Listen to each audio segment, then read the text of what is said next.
तो फाइनली दोस्तों doctor strange की नई मूवी हमें देखने को मिलने वाली है।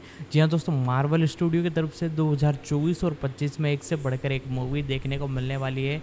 उसी के बीच में हमें डॉक्टर स्ट्रेंज एक तरह से ये जो मूवी है इसका अगला पार्ट देखने को मिलने वाला है। तो सारी कुछ जानकारी मैं आपको इस वीडियो में बताऊँगा। वीडियो को लाइक कीजिएगा, चैनल को सब्सक्राइब जरूर से कीजिएगा, बेल आइकन दबा कर इसे ऑल पर सेट कर लीजिएगा। अब उसके बारे में दोस्तों हम जानना चालू करते हैं। अमेरिकी सुपरहीरो फिल्म है जो मार्वल कॉमिक्स पर आधारित है, जिसमें डॉक्टर स्ट्रेंज का किरदार है। मार्वल स्टूडियोज द्वारा निर्मित और Walt Disney studio motion pictures द्वारा वितरित यह डॉक्टर स्ट्रेंज 2016 की अगली कड़ी और मार्वल सिनेमैटिक यूनिवर्स (MCU) में 28वीं फिल्म है। फिल्म का निर्देशन सैम रैमी ने किया था, जिसे माइकल वाल्द्रोन ने लिखा था, और इसमें स्टीफन स्ट्रेंज के रूप में Benedict Cumberbatch, Elizabeth Olsen, Chiwetel Ejiofor, Benedict Wong, Xochitl Gomez, Michael Stuhlbarg और राचेल मैकएडम्स है। फिल्म में स्टीफन स्ट्रेंज को अमेरिका चावेज गोमेज नामक एक किशोर की रक्षा करनी है, जो विविध दुनिया की यात्रा करने में सक्षम है। वांडा मैक्सिमोफ ओल्सेन से डॉक्टर स्ट्रेंज के निर्देशक और सहलेखक स्कॉट डेरिक्सन की अक्टूबर 2016 तक सीक्वल की योजना थी। उन्होंने दिसंबर 2018 में निर्देशक के रूप में वापसी के लिए हस्ताक्षर किए, जब कम्बरबैच की वापसी की पुष्टि हुई। फिल्म के शीर्षक की घोषणा जुलाई 2019 में ओल्सेन की भागीदारी के साथ की गई थी, जबकि अक्टूबर में फिल्म लिखने के लिए जेड हेली बार्टलेट को काम पर रखा गया था। रचनात्मक मतभेदों का हवाला देते हुए डेरिक्सन ने जनवरी 2020 में निदेशक पद से इस्तीफा दे दिया। वाल्द्रोन और राइमी अगले महीने शामिल हो गए और हॉरर शैली के तत्वों को जोड़कर फिर से शुरुआत की, जिसके साथ राइमी ने पहले काम किया था और वांडा को फिल्म का खलनायक बना दिया, जिससे Disney plus mini series WandaVision 2021 से उसकी कहानी जारी रही। फिल्मांकन नवंबर 2020 में लंदन में शुरू हुआ, लेकिन जनवरी 2021 में कोविड-19 महामारी के कारण इसे रोक दिया गया। मार्च 2021 तक उत्पादन फिर से शुरू हुआ और अप्रैल के मध्य में समरसेट में समाप्त हुआ। शूटिंग सरे और लॉस एंजिल्स में भी हुई। $294.5 मिलियन के उत्पादन बजट के साथ doctor strange in the multiverse of madness अब तक की सबसे महंगी फिल्मों में से एक है। Doctor strange in the multiverse of madness का प्रीमियर 2 मई 2022 को हॉलीवुड, लॉस एंजिल्स के डॉल्बी थिएटर में हुआ और MCU के चरण 4 के हिस्से के रूप में 6 मई को संयुक्त राज्य अमेरिका में रिलीज किया गया। फिल्म को आलोचकों से आम तौर पर सकारात्मक समीक्षा मिली और इसने दुनिया भर में $955.8 मिलियन की कमाई की, जिससे यह 2022 की चौथी सबसे ज्यादा कमाई करने वाली फिल्म बन गई। कथानक: अमेरिका चावेज और स्टीफन स्ट्रेंज के एक संस्करण का ब्रह्मांड के बीच अंतरिक्ष में एक राक्षस द्वारा पीछा किया जाता है, जब वे विशंति की पुस्तक की खोज करते हैं। स्ट्रेंज मारा जाता है और चावेज गलती से एक पोर्टल बनाता है, जो खुद को और स्ट्रेंज की लाश को पृथ्वी -616 पर ले जाता है, जहां स्टीफन स्ट्रेंज का ब्रह्मांड संस्करण वोंग, सर्वोच्च जादूगर की मदद से चावेज को एक अन्य राक्षस से बचाता है। चावेज बताते हैं कि प्राणी उसका शिकार कर रहे हैं, क्योंकि उसके पास मल्टीवर्स में यात्रा करने की शक्ति है। राक्षस पर चल रहे जादूटोने को पहचानते हुए स्ट्रेंज वांडा मैक्सिमोफ से सलाह लेता है, लेकिन जल्द ही उसे एहसास होता है कि वह हमलों के लिए जिम्मेदार है। डार्कहोल्ड को प्राप्त करने और स्कारलेट विच बनने के बाद वांडा का मानना है कि चावेज की शक्तियों को लेने और मल्टीवर्स के माध्यम से यात्रा करने से उसे बिली और टॉमी के साथ फिर से जुड़ने की अनुमति मिलेगी, जो बच्चे उसने वेस्टव्यू में अपने समय के दौरान पैदा किए थे। जब स्ट्रेंज ने चावेज को आत्मसमर्पण करने से इनकार कर दिया, तो वांडा ने कमरताज पर हमला किया और कई जादूगरों को मार डाला। चावेज गलती से खुद को और स्ट्रेंज को पृथ्वी 838 पर ले जाती है। वांडा ड्रीम वॉक के लिए डार्कहोल्ड का उपयोग करती है, अपने अर्थ 838 समकक्ष का नियंत्रण लेती है, जो अपने बिली और टॉमी के साथ उपनगरीय जीवन जीता है। एक जीवित जादूगरनी द्वारा डार्कहोल्ड को नष्ट करने और ड्रीम वॉक को तोड़ने के लिए खुद को बलिदान करने के बाद क्रोधित वांडा वोंग को ड्रीम वॉक को फिर से स्थापित करने के लिए उसे डार्कहोल्ड की शक्ति के स्रोत माउंट वुंडागोर तक ले जाने के लिए मजबूर करती है। मदद की तलाश करते समय स्ट्रेंज और चावेज को अर्थ 838 के जादूगर सुप्रीम कार्ल मोर्डो द्वारा पकड़ लिया जाता है और इल्यूमिनाती के सामने लाया जाता है, एक समूह जिसमें Mordo, Peggy Carter, Blackagar Boltagon, Maria Rambeau, Reed Richards और चार्ल्स जेवियर शामिल है। वे बताते हैं कि थानोस को हराने के प्रयास में अपने ब्रह्मांड के डार्कहोल्ड के लापरवाह उपयोग के माध्यम से अर्थ -838 के स्ट्रेंज ने ब्रह्मांड को नष्ट करने वाली घुसपैठ शुरू कर दी। थानोस को हराने के बाद इल्यूमिनाटी ने उसे और अधिक नुकसान पहुंचाने से रोकने के लिए अपने स्ट्रेंज को मार डाला। मोर्डो का मानना है कि अर्थ 616 का स्ट्रेंज भी उतना ही खतरनाक है, लेकिन वांडा माउंट वुंडागोर में अपने ड्रीम वॉक को फिर से स्थापित करती है और इल्यूमिनाटी के निर्णय पारित करने से पहले अपने अर्थ 838 समकक्ष के शरीर में पहुंचती है। वह मोर्डो को छोड़कर सभी इल्यूमिनाटी को बेरहमी से मार देती है, जिसे स्ट्रेंज ने चावेज के साथ भागने से पहले अपने वश में कर लिया था। स्ट्रेंज की पूर्व मंगेतर इल्यूमिनाती के साथ काम करने वाली वैज्ञानिक क्रिस्टीन पामर के अर्थ 838 संस्करण की मदद से दोनों भाग निकले। स्ट्रेंज, चावेज और पामर विशंती की पुस्तक को खोजने के लिए ब्रह्मांड के बीच की जगह में प्रवेश करते हैं, जो डार्कहोल्ड का विरोधी है, लेकिन वांडा प्रकट होता है और इसे नष्ट कर देता है। फिर वह चावेज के दिमाग पर कब्जा कर लेती है और अपनी शक्तियों का उपयोग करके स्ट्रेंज और पामर को आक्रमणनष्ट ब्रह्मांड में भेजती है। स्ट्रेंज नष्ट हो चुके ब्रह्मांड के स्ट्रेंज को हरा देता है, जिसे उसके डार्कहोल्ड ने भ्रष्ट कर दिया है, और फिर उस डार्कहोल्ड का उपयोग पृथ्वी 616 पर अपने मृत समकक्ष के शरीर में ड्रीम वॉक करने के लिए करता है। वोंग की मदद से स्ट्रेंज चावेज को वांडा से बचाता है और चावेज को उसकी क्षमताओं का उपयोग करने के लिए प्रोत्साहित करता है। चावेज वांडा को पृथ्वी 838 पर ले जाता है, जहां वह बिली और टॉमी को अपनी असली मां के लिए रोते हुए डरते हुए उससे पीछे हटते हुए देखती है। अपनी गलतियों को महसूस करते हुए वांडा झुक जाती है और माउंट वुंडागोर को नीचे लाने के लिए अपनी शक्तियों का उपयोग करती है, साथ ही मल्टीवर्स में डार्कहोल्ड की सभी प्रतियों को नष्ट कर देती है और इस प्रक्रिया में खुद को बलिदान कर देती है। चावेज स्ट्रेंज और पामर को उनके संबंधित ब्रह्मांड में लौटा देते हैं। कुछ समय बाद कमरताज की मरम्मत चल रही है और चावेज के साथ मिलकर जीवित जादूगर प्रशिक्षण जारी रखते हैं। डार्कहोल्ड का उपयोग करने और एक लाश में सपने देखने के परिणामस्वरूप स्ट्रेंज ने तीसरी आंख विकसित की है।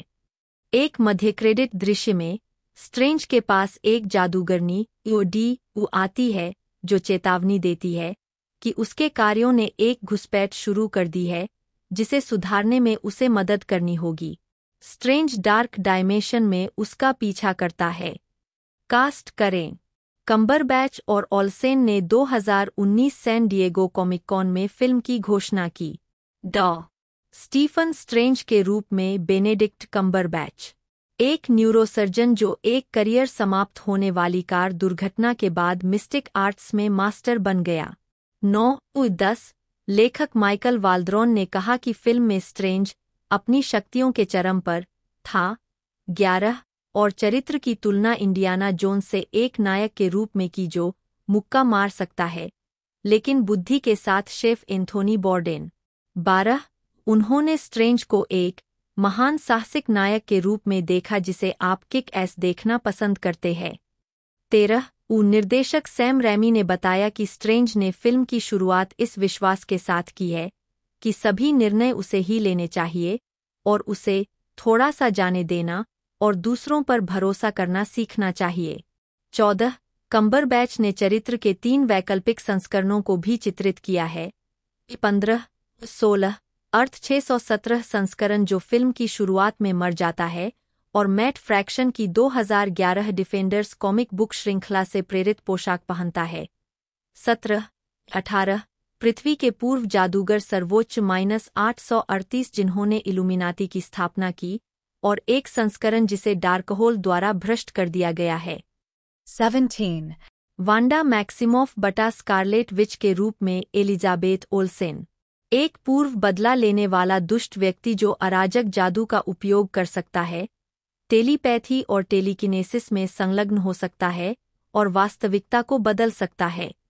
19 फिल्म वांडा के उसे अद्वितीय बनाने वाली चीजों का स्वामित्व और उसके जीवन के अनुभव की जवाबदेही को जारी रखती है, जो वांडाविजन 2021 श्रृंखला में शुरू हुई थी। 21 जिसमें एक उच्चारण का उपयोग शामिल है जो उसकी सोकोवियन विरासत के लिए अधिक सच है। पिछली कुछ एमसीयू परियोजनाओं में उन्हें अधिक अमेरिकी उच्चारण का उपयोग करते देखा गया था।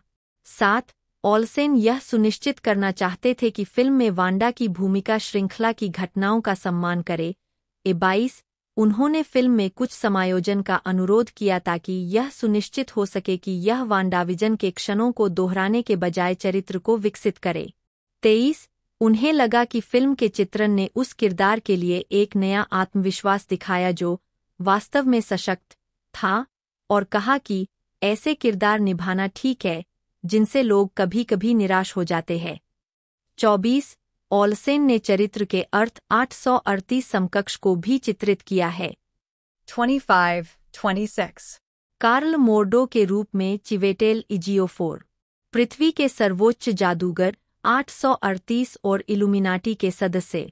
27 वह पहली फिल्म में देखे गए मोर्डो का एक वैकल्पिक संस्करण है जिसने उसे भविष्य के प्रतिपक्षी के रूप में स्थापित किया। वह संस्करण अगली कड़ी में दिखाई नहीं देता है क्योंकि वह कहानी में फिट नहीं बैठता है।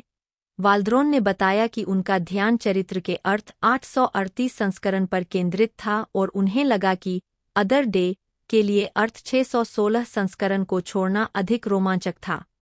28 स्क्रिप्ट के प्रारंभिक संस्करण में शुरुआती अनुक्रम में मोर्डो का अर्थ 616 संस्करण शामिल था जिसमें उसे वांडा द्वारा मार दिया गया होगा। 29 वोंग के रूप में बेनेडिक्ट वोंग, पृथ्वी का सर्वोच्च जादूगर 616 और स्ट्रेंज का गुरु और मित्र। 30-31 अभिनेता को यह सुनकर खुशी हुई कि उनका किरदार जादूगर सुप्रीम होगा और डॉक्टर स्ट्रेंज के साथ आमने सामने खड़ा होगा। 32 स्ट्रेंज के लिए तर्क की आवाज के रूप में काम करेगा जिसे अंततः नजरअंदाज करने के परिणाम भुगतने होंगे। वोंग की सलाह।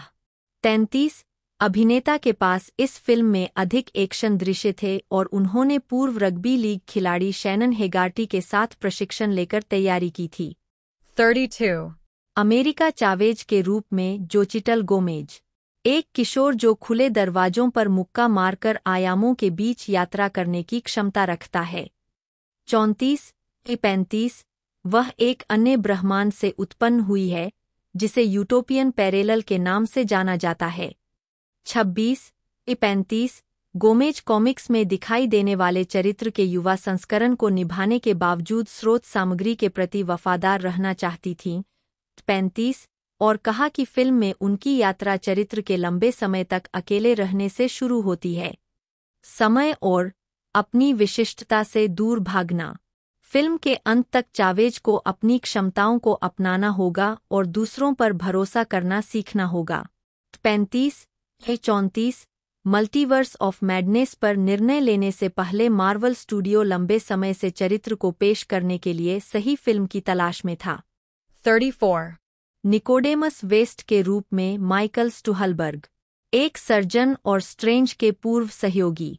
36 स्टुहलबर्ग को अपने अर्थ 838 समकक्ष को भी चित्रित करने की योजना बनाई गई थी, लेकिन शेड्यूलिंग संघर्षों के कारण केवल एक दृश्य मूल संस्करण के रूप में फिल्माया जा सका।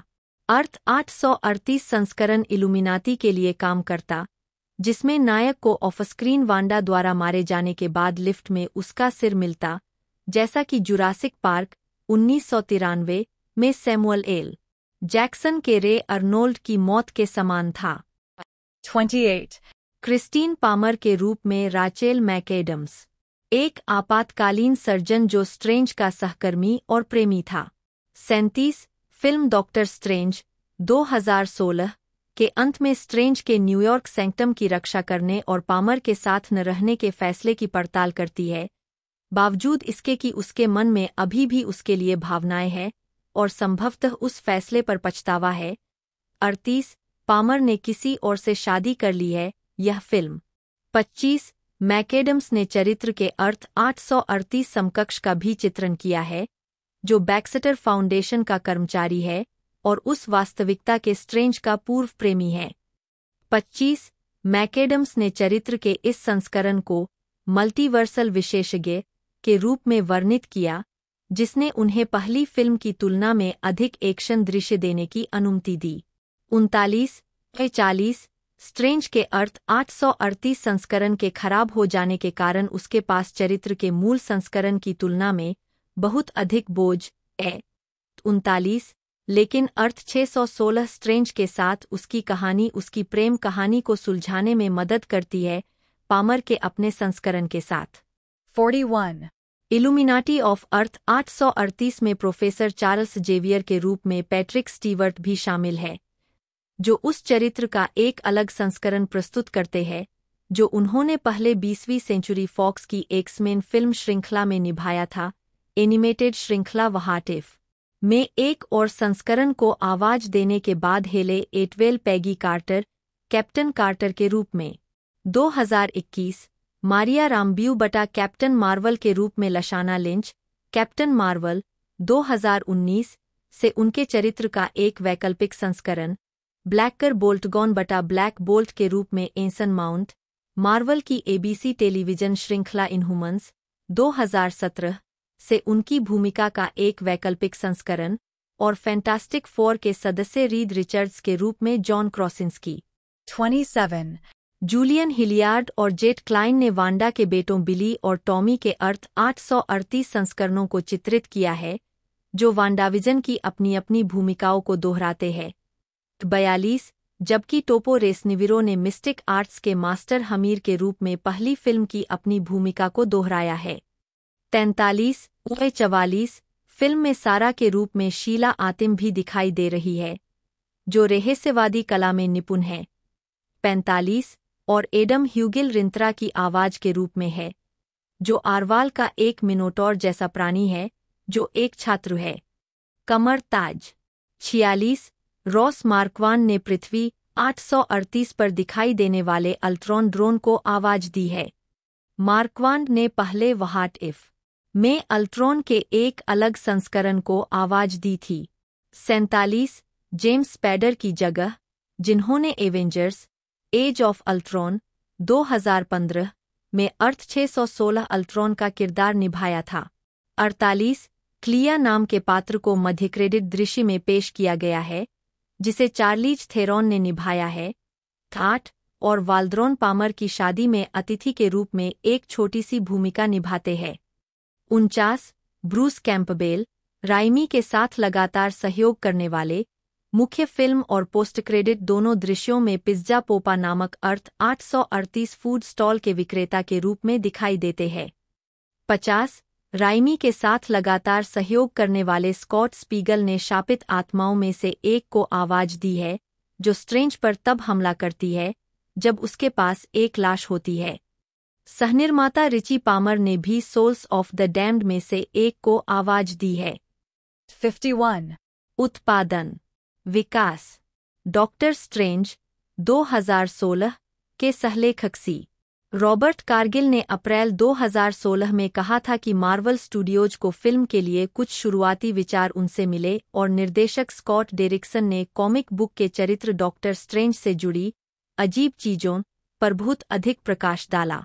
एक मूल कहानी में फीचर, लेकिन दोनों को संभावित भविष्य की फिल्मों के लिए उन्हें बनाए रखने के लिए कहा। 52 डेरिक्सन ने अक्टूबर में खुलासा किया कि उनके पास एक सीक्वल की योजना है, जिसमें उन्होंने चरित्र और उसके साथ आने वाली दृश्य संभावनाओं के प्रति अपने प्यार को व्यक्त किया है। डेरिक्सन ने कहा कि पहली फिल्म एक हिमशैल का टिप थी, इसमें बहुत प्रगति की जा सकती है। वह द डार्क नाइट 2008 के उदाहरण का अनुसरण करना चाहते थे और अगली कड़ी में एक खलनायक का परिचय देना चाहते थे जो उन्हें गहराई तक जाने और अधिक गहन अनुभव करने की अनुमति देगा। स्टार बेनेडिक्ट कम्बरबैच ने कम से कम एक और डॉक्टर स्ट्रेंज फिल्म के लिए साइन किया था। 53 डेरिक्सन ने खलनायक नाइटमेयर को प्रदर्शित करने में रुचि व्यक्त की। 54 और पहली फिल्म में उनकी छोटी भूमिकाओं के बाद जोनाथन पेंगबोर्न और हामिर के पात्रों की खोज की। उन्होंने बताया कि एवेंजर्स इन्फिनिटी वॉर 2018 और एवेंजर्स एंडगेम 2019 के सहनिर्देशक जो रूसो के साथ उनके करीबी रिश्तों के कारण एवेंजर्स फिल्में स्ट्रेंज का उपयोग कैसे कर रही है, इस बारे में उन्हें पता में रखा गया। मार्वल स्टूडियो के अध्यक्ष केविन फीगे। 55 डॉक्टर स्ट्रेंज के सहलेखक जॉन स्पैहत्स ने क्लिया के किरदार को अगली कड़ी में देखने में रुचि व्यक्त की। 56 अप्रैल 2017 में डेरिक्सन के टेलीविजन श्रृंखला लॉक एंड की के प्रति अपनी प्रतिबद्धताओं को पूरा करने के बाद काम शुरू करते हुए एक सीक्वल के लिए लौटने की सूचना मिली थी। 57 मूल निर्देशक स्कॉट डेरिक्सन ने 2019 सैन डिएगो कॉमिक कॉन में फिल्म की घोषणा की। दिसंबर 2018 तक डेरिक्सन ने अगली कड़ी को निर्देशित करने के लिए चुपचाप एक समझौते को अंतिम रूप दे दिया था, जिसमें कम्बरबैच, बेनेडिक्ट वोंग और राचेल मैकएडम्स ने डॉ. स्टीफन स्ट्रेंज, वोंग और क्रिस्टीन पामर की अपनी अपनी भूमिकाओं को दोहराया था। मार्वल एक लेखक की तलाश शुरू कर रहा था। 9/58 हॉलीवुड रिपोर्टर ने बताया कि स्क्रिप्ट 2020 की शुरुआत में योजनाबद्ध फिल्मांकन शुरू करने और मई 2021 में संभावित रिलीज के लिए 2019 में लिखी जाएगी। 9 फीगे और डेरिक्सन जुलाई 2019 में सैन डिएगो कॉमिक कॉन में आधिकारिक तौर पर सीक्वल की घोषणा की गई, जिसमें शीर्षक doctor strange in the multiverse of madness का खुलासा किया गया और 7 मई 2021 की रिलीज की तारीख की पुष्टि की गई। 19 डेरिक्सन चाहते थे कि सीक्वल पहला डरावना मार्वल हो। सिनेमैटिक यूनिवर्स (MCU) फिल्म और पहली किस्त की तुलना में कॉमिक पुस्तकों से अधिक गॉथिक और डरावने तत्वों का पता लगाएं। 1959 सहनिर्माता रिची पामर ने बताया कि फिल्म प्रत्येक परिभाषा का पता लगाने के लिए मल्टीवर्स का उपयोग करेगी। पागलपन शब्द का और यह विचार कि सबसे डरावने राक्षस वे हैं जो हमारे भीतर रहते हैं।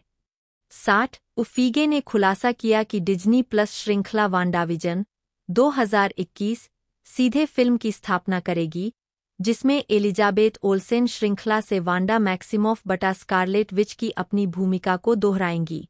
इसके अतिरिक्त मल्टीवर्स की अवधारणा को लोकी 2021 के पहले सीजन में MCU में पेश किया गया था। 62 और फिल्म स्पाइडरमैन नो वे होम 2021 में आगे की खोज की गई, जो है मल्टीवर्स ऑफ मैडनेस से पहले सेट और कम्बरबैच को स्ट्रेंज के रूप में अपनी भूमिका को दोहराते हुए देखता है। 63 15 लोकी के पहले सीजन के समापन के रिलीज होने के बाद टॉम हिडलेस्टन को मल्टीवर्स ऑफ मैडनेस में लोकी के रूप में अपनी भूमिका को दोहराने की सूचना मिली थी। 64 लेकिन अंततः दिखाई नहीं दिए। 65 जेड हेली बार्टलेट, एक उभरती हुई पटकथा लेखिका, को अक्टूबर 2019 में सीक्वल की पटकथा लिखने के लिए काम पर रखा गया था। 66 बार्लेट ने कहा कि उन्होंने डेरिक्सन, फीगे और मार्वल स्टूडियो के अन्य अधिकारियों लुई डीएस्पोसिटो के साथ फिल्म विकसित की थी। एरिक हॉसरमैन, कैरोल और पामर ने लगभग 1 साल तक इस प्रक्रिया को मज़ेदार और रोमांचक महसूस किया और कॉमिक पुस्तकों के रचनात्मक टीम के विद्वानों को बुलाया। उन्हें अपने लेखन में सहायता के लिए संदर्भ के लिए मुद्रित प्रत्येक डॉक्टर स्ट्रेंज कॉमिक बुक की एक बाइंडर प्रदान की गई थी। 67 दिसंबर में फीगे ने मल्टीवर्स को MCU के विकास में अगला कदम बताया और कहा कि यह फिल्म इस तरह से इसे पूरी तरह से खोल देगी जिसका डिज्नी प्लस श्रृंखला और अगली फिल्मों पर प्रभाव पड़ेगा। मार्वल स्टूडियोज का चरण 4 स्लेट 68 बाद में महीने में उन्होंने स्पष्ट किया कि सीक्वल एक डरावनी फिल्म नहीं होगी, जैसा कि कुछ रिपोर्टों ने कॉमिक कॉन घोषणा के बाद इसका वर्णन किया था, लेकिन यह डरावने दृश्यों वाली एक बड़ी एमसीयू फिल्म होगी। फीगे ने इन दृश्यों की तुलना फिल्मों Raiders of the Lost Ark 1981, Indiana Jones and the Temple of Doom 1984, Gremlins 1984 और पोल्टरजिस्ट 1982 से की और कहा कि डेरिक्सन वैध रूप से डरावना होने में अच्छे थे। उनकी पृष्ठभूमि डरावनी फिल्में बनाने की है। फीगे ने यह भी खुलासा किया कि फिल्म एमसीयू में कई आश्चर्यजनक नए पात्रों को पेश करेगी, जिसमें एक चरित्र भी शामिल है जिसे मार्वल स्टूडियो कुछ समय से एमसीयू फिल्म में उपयोग करने का तरीका ढूंढ रहा था। 69 बाद में पता चला कि यह अमेरिका चावेज था, जिसे शामिल किया गया था क्योंकि उसकी शक्तियां मल्टीवर्स से संबंधित थीं। 34 चावेज के सहनिर्माता जो केसी को फिल्म में चरित्र की उपस्थिति के लिए भुगतान नहीं किया गया था, क्योंकि उन्होंने मार्वल कॉमिक्स के मुआवजे के प्रस्ताव को अस्वीकार कर दिया था, जिसे उन्होंने थोड़ा सा बताया था। 70. Pre production. जनवरी 2020 में मार्वल स्टूडियोज और डेरिक्सन ने घोषणा की कि वह रचनात्मक मतभेदों के कारण अब फिल्म का निर्देशन नहीं करेंगे। अलग-अलग बयानों में उन दोनों ने कहा कि वे अब तक के उनके सहयोग के लिए आभारी है और डेरिक्सन फिल्म के कार्यकारी निर्माता बने रहेंगे। 71 इससे फिल्मांकन में देरी होने की उम्मीद नहीं थी, जिसे मई 2020 के लिए निर्धारित किया गया था। 71 कारगिल ने बताया कि उन्होंने और डेरिक्सन ने एक ऐसी कहानी की कल्पना की थी जो मार्वल की इच्छा से अलग दिशा में जाती थी। 73 और यह जोड़ी अभी तक पटकथा का मसौदा नहीं लिखा था, इसलिए अंतिम फिल्म उनके काम से व्युत्पन्न नहीं होगी। 74 डेरिक्सन ने कहा कि फिल्म छोड़ना एक कठिन निर्णय था, लेकिन वह ऐसी फिल्म पर समझौता नहीं करना चाहते थे जो उनके बनाने की इच्छा से अलग हो। छोड़ने का उनका विकल्प इस तथ्य से आसान हो गया कि वह तुरंत द ब्लैक फोन 2022 पर काम शुरू करने में सक्षम हो गए, एक और फिल्म जिसे वह बनाना चाहते थे।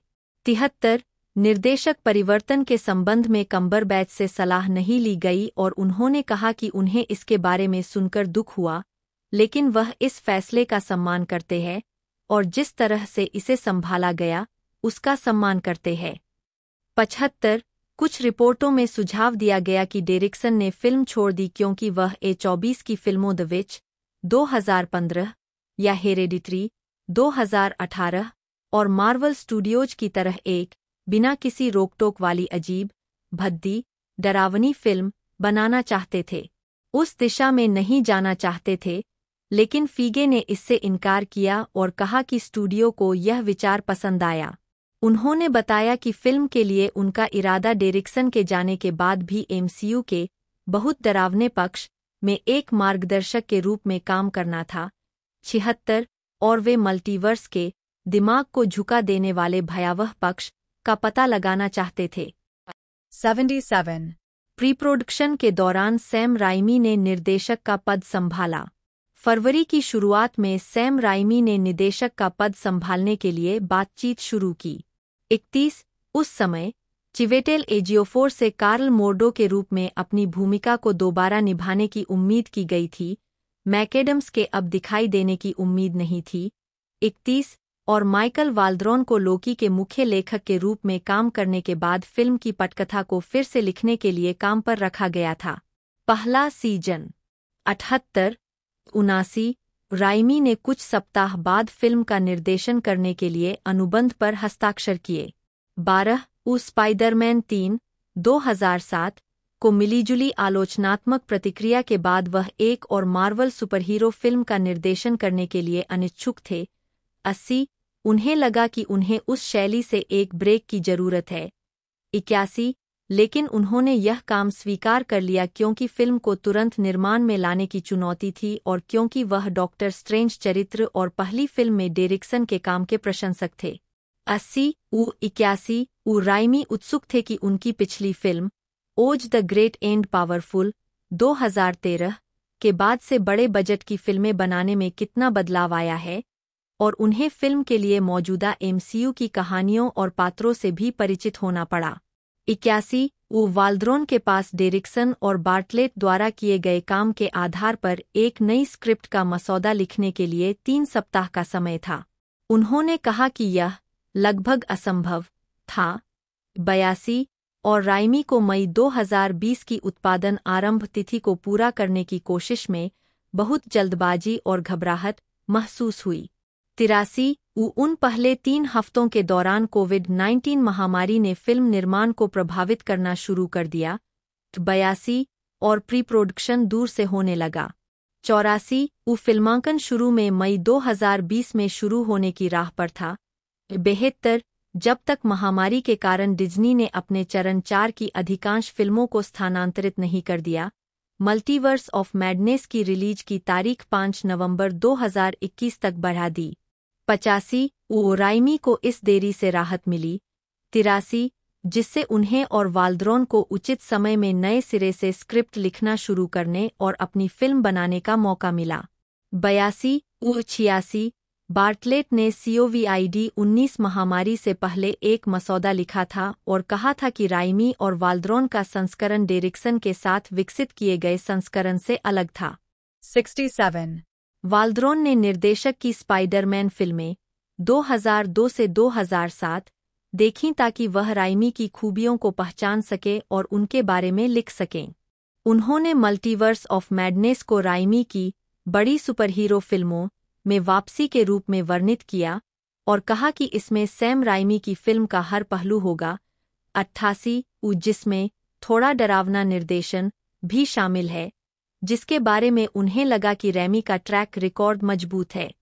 7 86 88 पामर ने कहा कि लोकी में मल्टीवर्स को पेश करने वाले वाल्द्रोन के काम ने मार्वल स्टूडियो को दर्शकों के लिए उन विचारों को फिर से समझाए बिना एक अच्छी कहानी बताने में कूदने की अनुमति दी और बहुत सारा दिल लाने में मदद की। विज्ञान कल्पना अवधारणाएं 89 वाल्द्रोन ने रिक और मोर्टी श्रृंखला लिखने के अपने अनुभव का भी उपयोग किया, जिससे उन्हें इन बड़ी विज्ञान कल्पना अवधारणाओं को उन तरीकों से पेश करने में मदद मिली जो दर्शकों के लिए सुपाच्य, स्वादिष्ट और उबाऊ विवरणों में फंसे बिना थे। 90 वाल्द्रोन ने केवल फिल्म के हिस्से का विस्तार करने के बजाय मल्टीवर्स को कहानी के भावनात्मक हृदय के रूप में देखा, जिसका उपयोग व्यक्तिगत तरीकों से किया जा सकता है, जैसे क्या होगा और पात्रों के वैकल्पिक संस्करणों को प्रतिबिंबित करने के लिए फिल्म के नायक और उनके वैकल्पिक संस्करणों के माध्यम से पात्रों के सही या गलत विकल्पों की खोज करना। वाल्द्रोन ने डॉक्टर स्ट्रेंज को कई बार देखा और कहा कि स्ट्रेंज की मूल कहानी को समझने के लिए वह उस फिल्म के छात्र बने। उन्होंने यह भी देखा कि MCU में उनकी अन्य प्रस्तुतियों के माध्यम से चरित्र कैसे विकसित हुआ। 91 और रैमी ने प्रशंसा की कि वाल्द्रोन की कल्पना और मार्वल इतिहास के ज्ञान ने स्क्रिप्ट में कैसे योगदान दिया। 83 रचनात्मक टीम ने एनिमेटेड श्रृंखला व्हाट इफ के शुरुआती निर्माण कार्य को देखा, यह जानने के लिए कि उस श्रृंखला में स्ट्रेंज को कैसे चित्रित किया गया था। 92. वाल्द्रोन ने वांडा को सबसे बड़ी सर्वश्रेष्ठ बुलेट के रूप में वर्णित किया जो उनके पास थी। 93 और कहा कि उसका MCU में खलनायक बनना तय था, जैसा कि उसने कॉमिक्स में किया था। खासकर वांडाविजन के अंत के बाद उसे पता चला कि परिवार उसने जो बनाया है वह असली नहीं है। फिर उसे डार्कहोल्ड मिलता है और उसे पता चलता है कि उसके बच्चों का असली संस्करण वहां मौजूद है, और अगर आपके कान में शापित की किताब काफी देर तक फुसफुसाती रहती है तो आपके बच्चे बाहर आ जाते हैं वहां और आप उन्हें लेने जा सकते हैं। हो सकता है कि यह आपको कुछ भयानक चीजें करने के लिए प्रेरित कर सकता है। 82 यदि वह फिल्म के अंत में खलनायक बन जाती तो वह जानता था कि किसी अन्य प्रोजेक्ट में उसे खलनायक के रूप में इस्तेमाल करने का मजा मिलेगा। वह कांग द कॉन्करर जैसे एक अलग मल्टीवर्स संबंधित खलनायक को जोड़कर फिल्म को अत्यधिक भरवान होने से बचाना चाहते थे। 93 और उन्हें लगा कि इससे वांडा का एक कमजोर संस्करण तैयार हो जाएगा जो नहीं होगा नायक, और वह वास्तव में प्रतिपक्षी नहीं होगी। 82 ऑल्सेन को खलनायक की भूमिका निभाने में झिझक हो रही थी क्योंकि उन्हें विश्वास था कि वह सिर्फ एक समूह में होंगी, लेकिन उन्हें महसूस हुआ कि वांडाविजन और मल्टीवर्स ऑफ मैडनेस के संयोजन ने उन्हें श्रृंखला में एक सहानुभूतिपूर्ण चरित्र बनाने का मौका दिया। इसलिए फिल्म देखते समय दर्शकों के मन में किसके बारे में परस्पर विरोधी भावनाएं होंगी। 23 वाल्द्रोन ने ऑल्सेन और वांडाविजन के मुख्य लेखक जैक शेफर के साथ मिलकर काम किया ताकि यह सुनिश्चित किया जा सके कि वांडा की कहानी श्रृंखला की एक संतोषजनक निरंतरता थी बेहतर, जबकि राइमी ने भी इसे पूरी तरह से न देखने के बावजूद श्रृंखला का अध्ययन किया, विशेष रूप से महत्वपूर्ण क्षण जिन्होंने सीधे उनकी योजनाओं को प्रभावित किया। फिल्म यह सुनिश्चित करने के लिए कि फिल्म में उनके चरित्र के लिए उचित लाइन और चरित्र विकास की गतिशीलता बनी रहे। 83 ऑल्सेन के लिए यह महत्वपूर्ण था कि फिल्म में वांडाविजन में जो किया गया था उसे दोहराया न जाए और इसके बजाय चरित्र का विकास किया जाए, और उन्होंने उन क्षणों से बचने के लिए स्क्रिप्ट में कई समायोजन का अनुरोध किया जो उन्हें श्रृंखला के समान लगे। फिल्म में वांडा द्वारा की गई कई हत्याओं को सही ठहराने के लिए ऑल्सेन ने उन लोगों के चरित्र के परिप्रेक्ष्य पर ध्यान केंद्रित किया जो उसके रास्ते में थे और श्रृंखला में अपने बच्चों को खोने के बाद उसकी बात नहीं सुन रहे थे।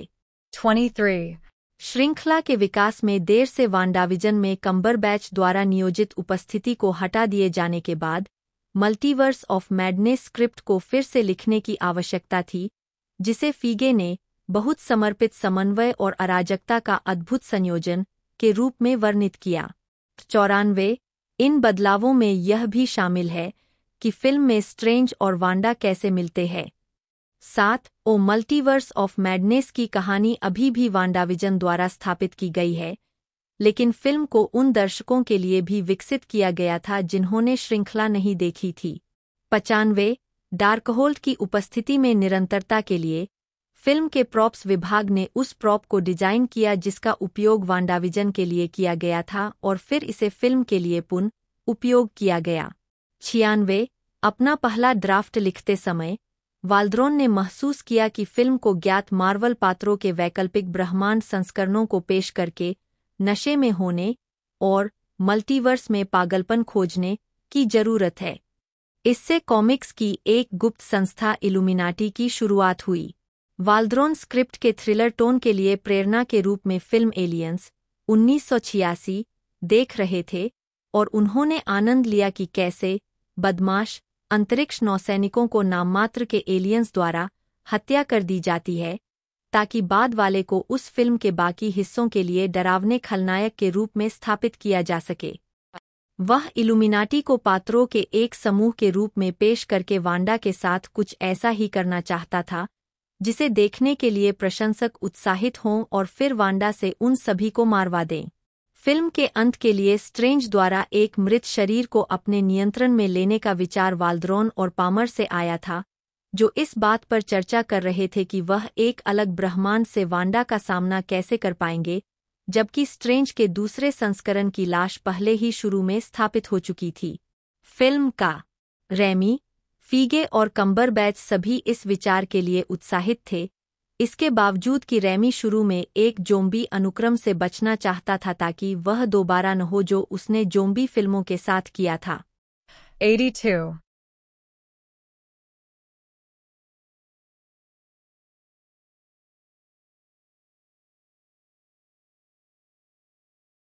पैट्रिक स्टीवर्ट, जिन्होंने एक्समेन फिल्म श्रृंखला में चार्ल्स जेवियर प्रोफेसर एक्स की भूमिका निभाई थी, फरवरी 2022 में पूर्ण ट्रेलर की रिलीज के साथ फिल्म में एक अज्ञात भूमिका में दिखाई देने की बात सामने आई थी। 144:16 माना जाता है कि स्टीवर्ट जेवियर की भूमिका को दोहरा रहे हैं। 145 जो पहले अटकलों का विषय था। 16 उसी समय जारी फिल्म के एक पोस्टर में कैप्टन कार्टर के समावेश को भी छेड़ा गया, जो कि व्हाट इफ में पेश किया गया एक पात्र है। 146 स्टीवर्ट ने शुरू में इस बात से इनकार किया कि वह फिल्म में थे। 147 लेकिन जल्द ही उन्होंने स्वीकार कर लिया कि वह फिल्म में थे। 148 ट्रेलर से यह भी पता चला कि टोपो रेसनिविरो डॉक्टर स्ट्रेंज में हामिर की अपनी भूमिका को फिर से निभाएंगे।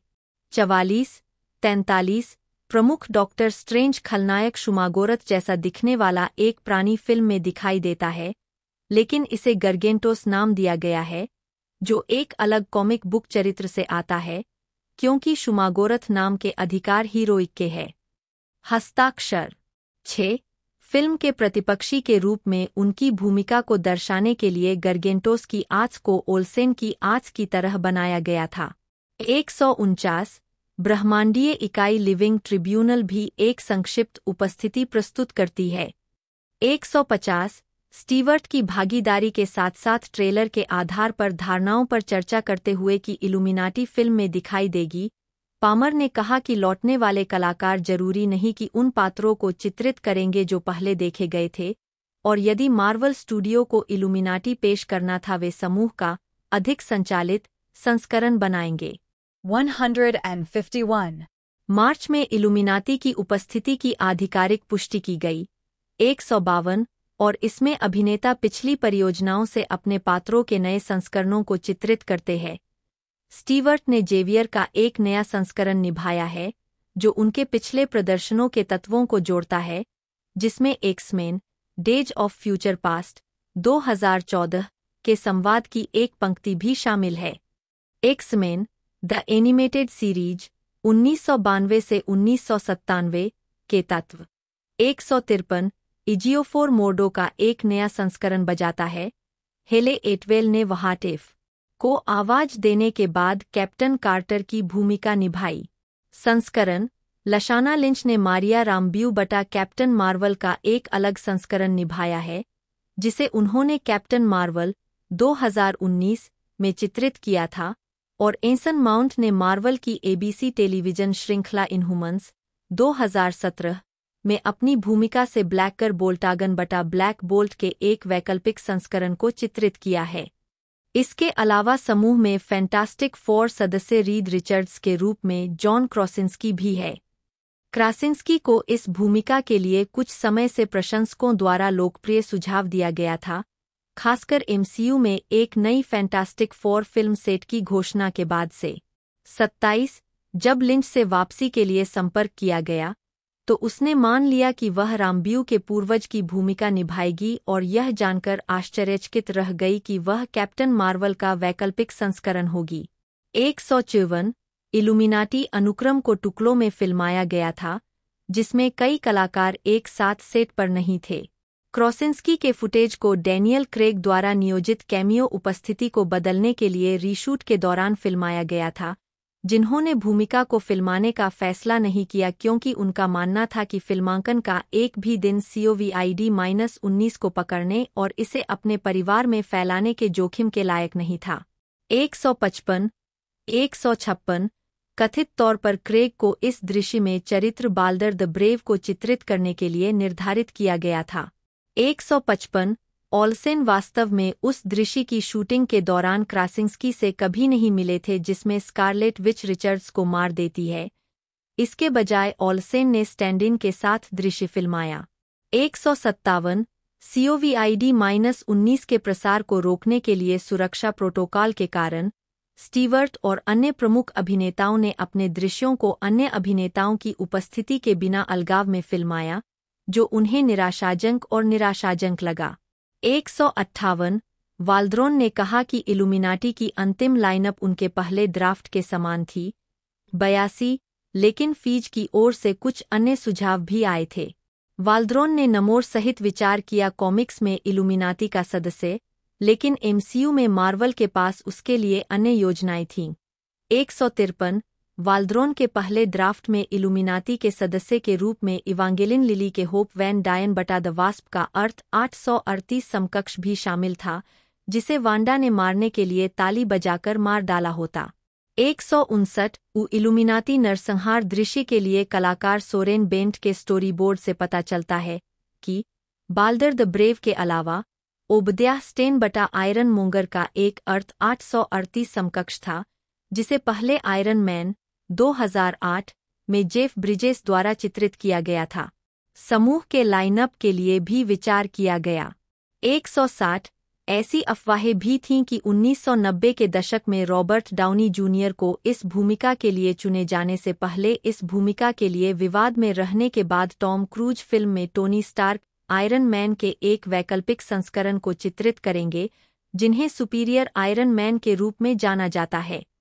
2006 में शीर्षक चरित्र वाल्द्रोन ने इस विचार में रुचि व्यक्त की, लेकिन mission impossible dead reckoning part 1 2023 और इसके सीक्वल 2025 के फिल्मांकन शेड्यूल के कारण क्रूज से कभी संपर्क नहीं किया गया। 82 संभावित कैमियो के बारे में अन्य अफवाहों में फॉक्स के डेडपूल 2016 और डेडपूल 2 2018 से वेड विल्सन बटा डेडपूल के रूप में अपनी भूमिका को दोहराते हुए रयान रेनॉल्ड्स की उपस्थिति शामिल थी। 161 वाल्द्रोन ने पुष्टि की कि डेडपूल की भूमिका निभाने के लिए रेनॉल्ड्स को लाने के बारे में चर्चा हुई थी, इससे पहले कि उन्होंने फैसला किया कि फिल्म उन्हें प्रदर्शित करने के लिए सही जगह नहीं थी। 162 फिल्म में पेश किया गया एक अन्य चरित्र क्लिया है, जिसमें चार्लीज थेरॉन ने भूमिका निभाई है। वाल्द्रोन ने कहा कि वे उसे फिल्म में शामिल करना चाहते थे, लेकिन उन्हें लगा कि उन्हें पहले क्रिस्टीन पामर के साथ स्ट्रेंज के रिश्ते को सुलझाने की जरूरत है, इसलिए भविष्य की कहानी में संभावित नए प्रेमी के रूप में उसे स्थापित करने के लिए चरित्र का परिचय मध्य क्रेडिट दृश्य के लिए सहेजा गया था। 41. बाहरी वीडियो आइकन मार्वल स्टूडियोज के doctor strange in the multiverse of madness and credits main on and title sequence प्रस्तुत करता है। फिल्म का मुख्य एंड शीर्षक अनुक्रम परसेप्शन के चैनल से YouTube video, industrial light and magic, digital domain, Framestore, Luma pictures, capital T, Sony pictures Imageworks, Weta FX, Trixter, Crafty Apes और परसेप्शन ने फिल्म के दृश्य प्रभावों पर काम किया। 163 164 जिसमें अनुमानित 2000 वीएफएक्स शॉट्स बनाए गए। 165 फ्रेमस्टोर ने स्ट्रेंज और चावेज के साथ मल्टीवर्स जंपिंग सीक्वेंस पर काम किया, जबकि लूमा पिक्चर्स ने गरगेंटोस फाइट सीन पर काम किया। 163 परसेप्शन ने फिल्म के मुख्य एंड शीर्षक अनुक्रम को भी डिजाइन किया, जिसमें रंगीन रोरशच परीक्षण दृश्यों का उपयोग किया गया क्योंकि राइमी चाहते थे कि अनुक्रम फिल्म को पूरक और विपरीत दोनों करे। 166 ग्राहम चर्चयार्ड ने कॉस्ट्यूम डिजाइनर के रूप में काम किया और ब्लैक बोल्ट और रिचर्ड्स के लिए डिजाइन किए गए परिधानों को छोड़कर फिल्म के लिए अधिकांश पोशाकें बनाईं, जिनमें से दोनों को COVID-19 के कारण यात्रा प्रतिबंधों के कारण समय पर पूरा नहीं किया जा सका, महामारी और इसके बजाय दृश्य प्रभावों के उपयोग के माध्यम से किया गया था।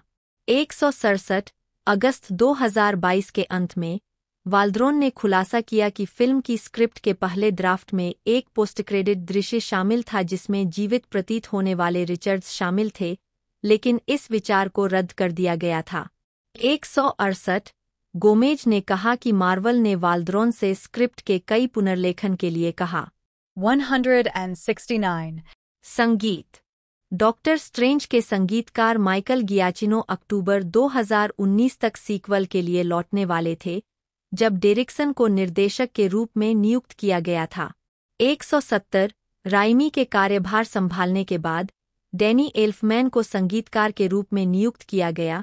एल्फमैन ने पहले राइमी के साथ डार्कमैन 1990, ए सिंपल प्लान 1998, स्पाइडरमैन 2002, स्पाइडरमैन 2 2004 और ओज द ग्रेट एंड पावरफुल 2013 पर काम किया था।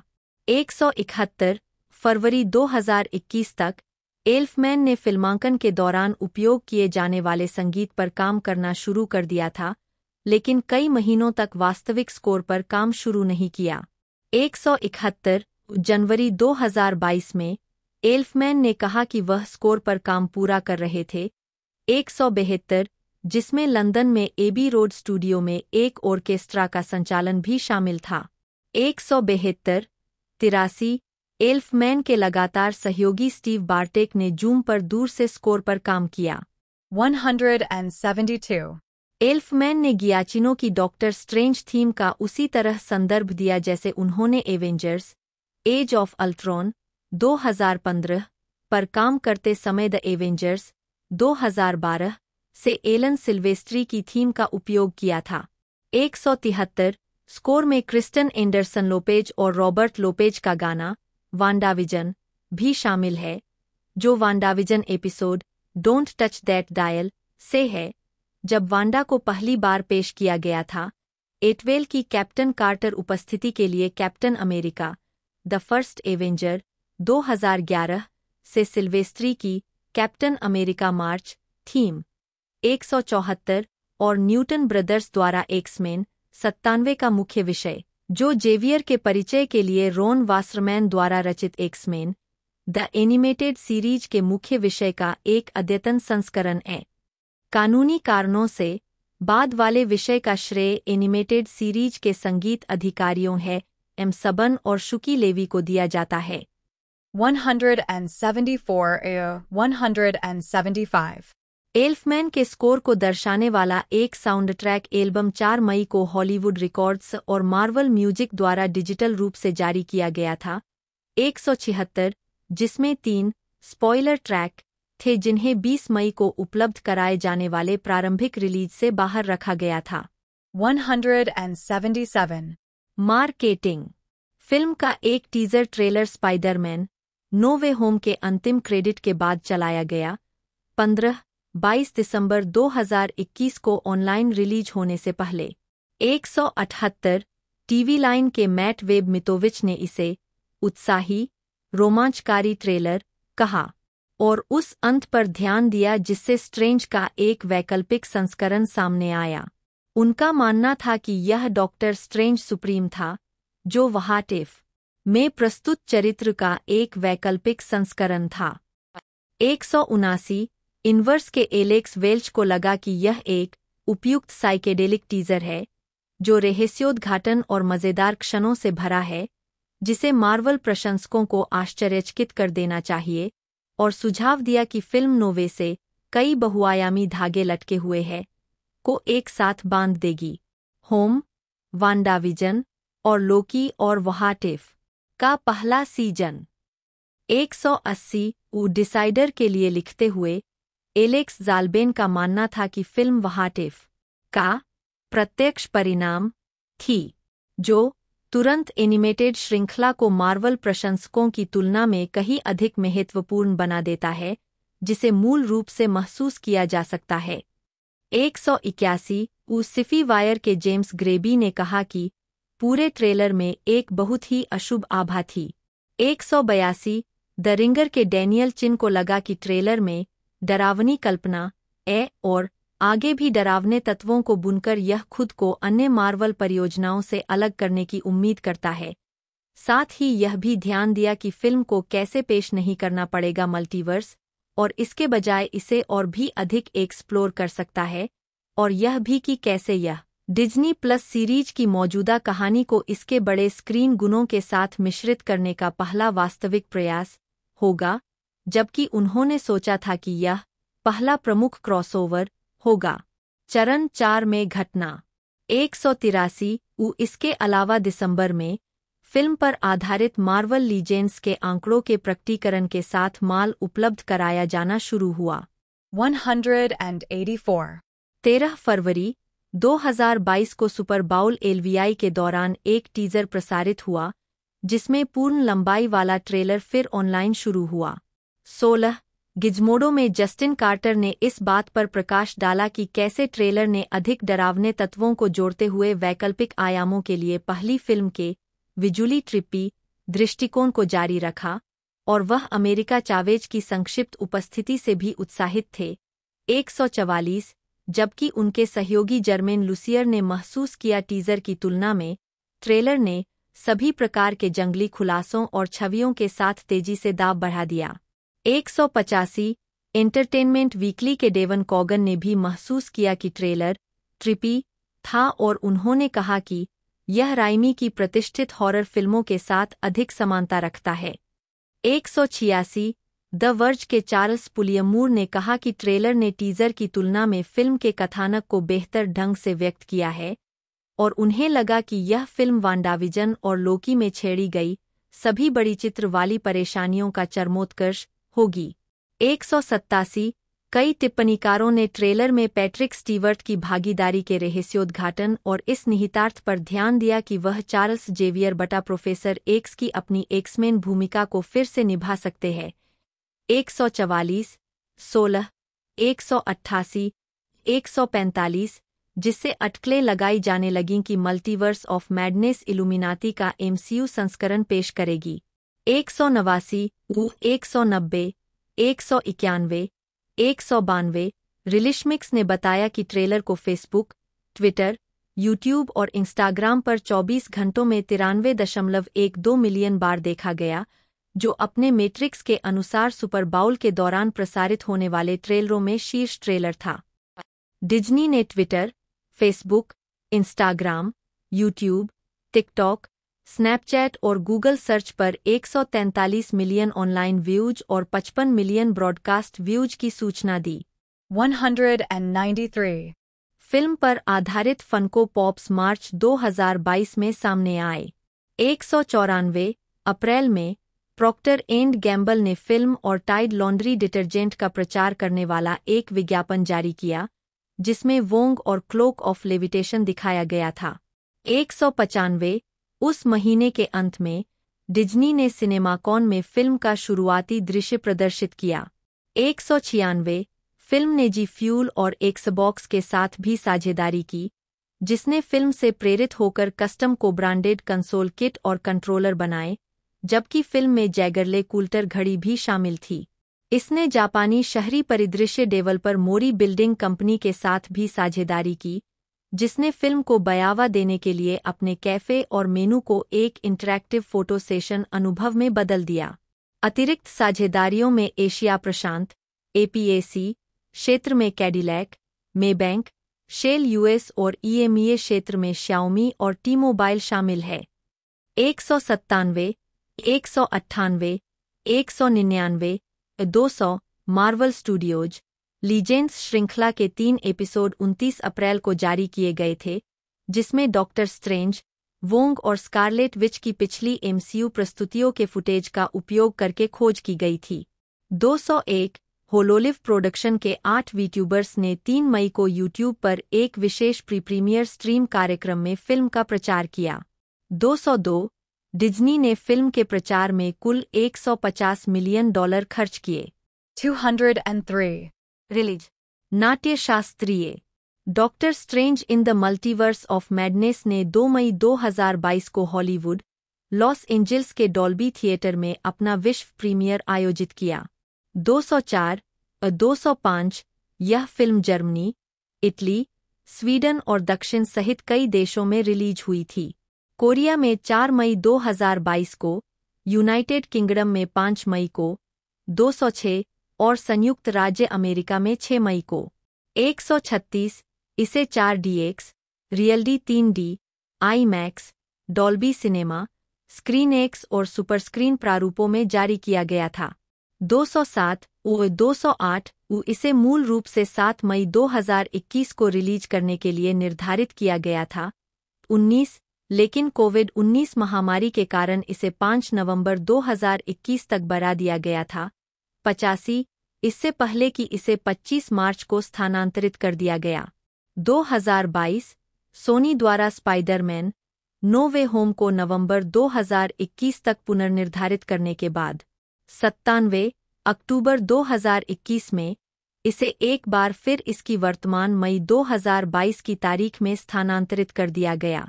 136 यह फिल्म एमसीयू के चरण 4 का हिस्सा है। 209.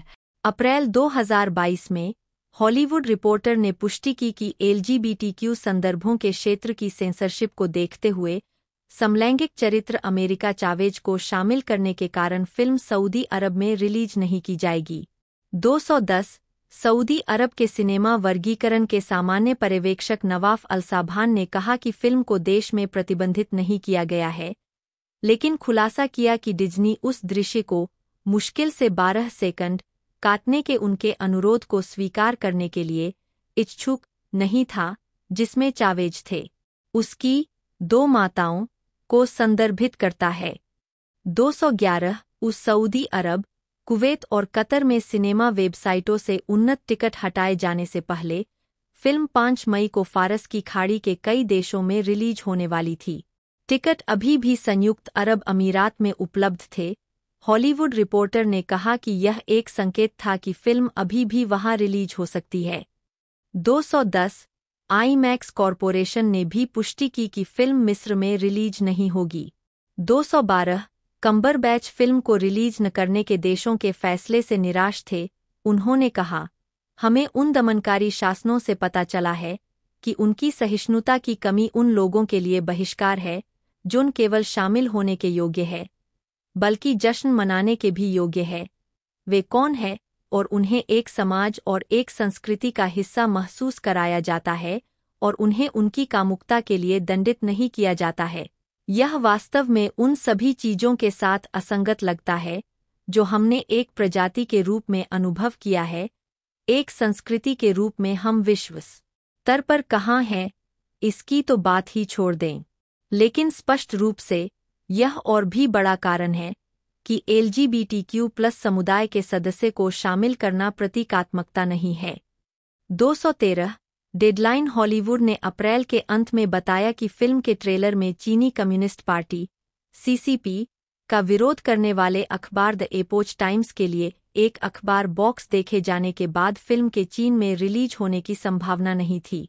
उस समय तक इसे चीनी अधिकारियों के पास समीक्षा के लिए प्रस्तुत कर दिया गया था। 214 मई के मध्य में डिज्नी के CEO बॉब चैपेक ने कहा कि स्थिति जटिल है, लेकिन ध्यान दिया कि फिल्म चीन में रिलीज हुए बिना ही व्यावसायिक रूप से सफल रही है। 215 होम मीडिया फिल्म की स्ट्रीमिंग डिज्नी प्लस पर 22 जून 2022 को शुरू हुई।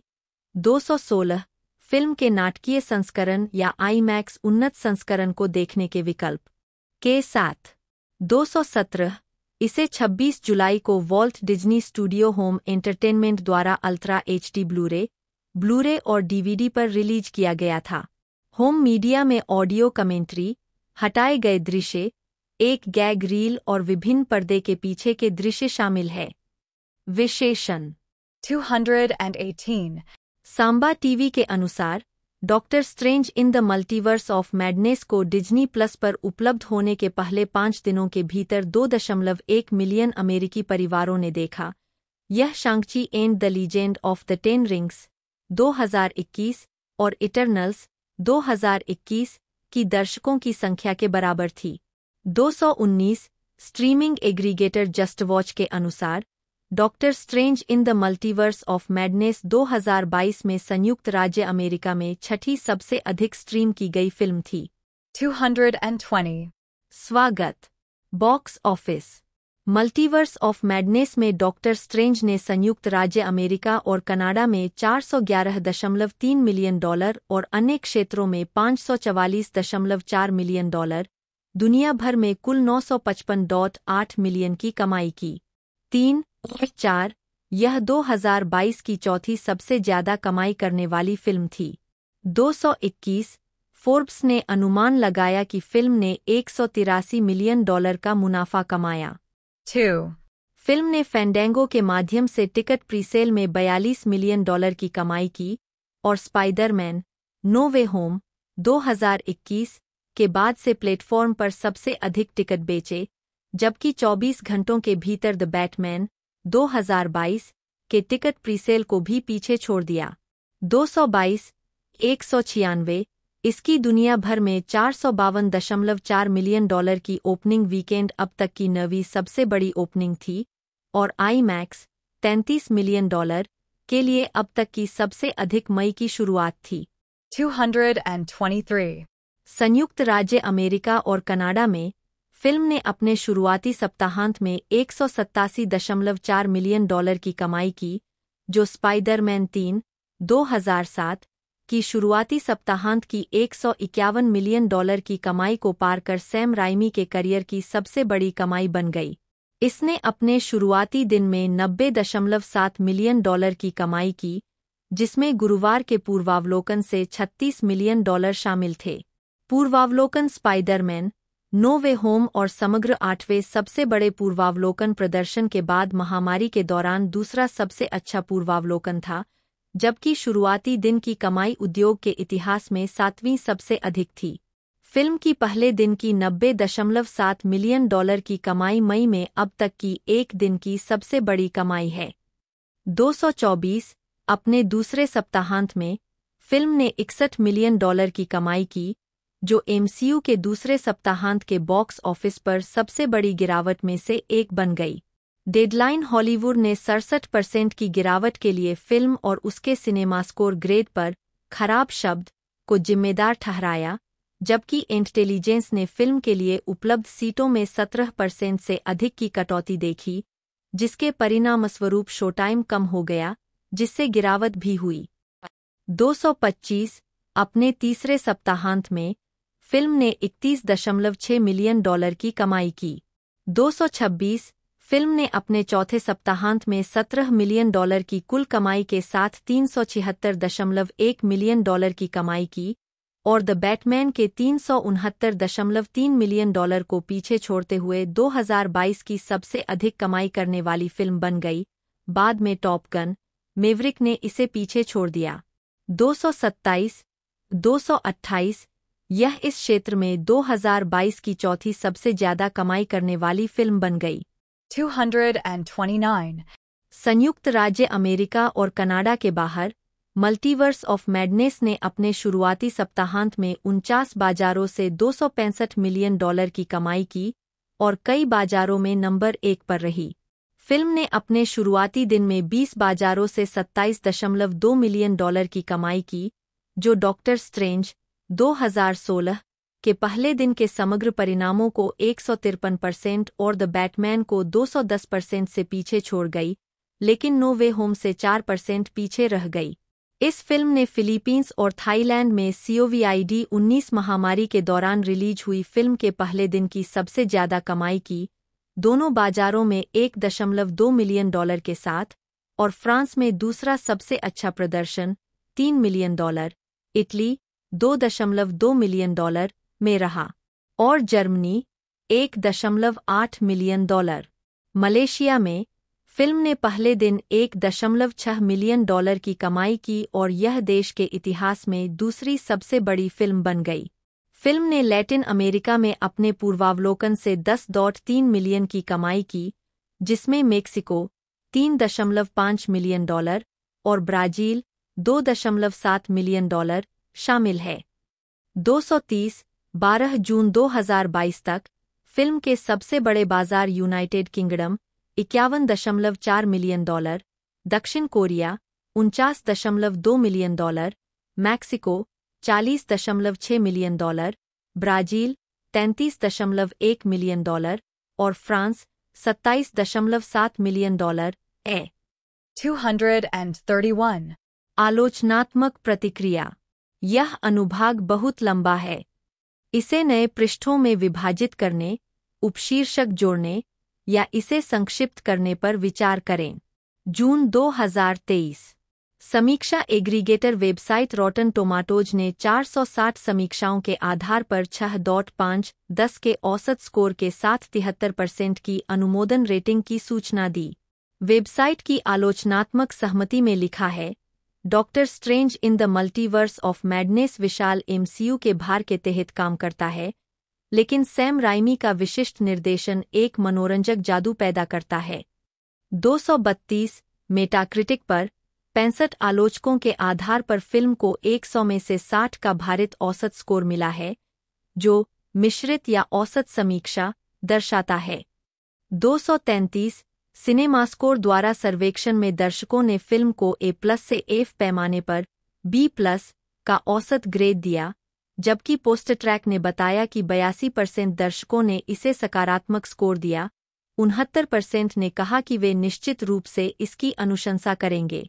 224 डेन ऑफ गीक के डॉन के ने फिल्म को 5 में से 4 स्टार दिए, यह महसूस करते हुए कि यह कॉमिक बुक की अजीबता को अपनाकर कई स्थापित प्रशंसकों को खुश करेगी और सबसे विलक्षण रूप से पहचाने जाने योग्य दृष्टिकोण होने के लिए राइमी के निर्देशन की सराहना की। एमसीयू निदेशक उन्होंने ओल्सेन के प्रदर्शन की भी प्रशंसा की, विशेष रूप से उनके दुरहक के भावों की, और कैसे फिल्म में मैकएडम्स की भूमिका अधिक महत्वपूर्ण थी, लेकिन उन्हें लगा कि गोमेज की भूमिका एक स्पोजर मशीन की भूमिका तक कम हो गई है। 234 वैरायटी के ओवेन ग्लीबरमैन को लगा कि फिल्म में अत्यधिक सीजीआई है, और यह वास्तविकता क्या है, एक मार्वल ब्रेन टीजर और कभी-कभी थोड़ी कठिन परीक्षा थी। काय की तरह उन्होंने कई दृश्यों में राइमी के निर्देशन का आनंद लिया, जिससे उन्हें लगा कि उन्होंने पहली 2 स्पाइडरमैन फिल्मों में जो साथी भावना और बदलती कल्पनाशीलता दिखाई थी।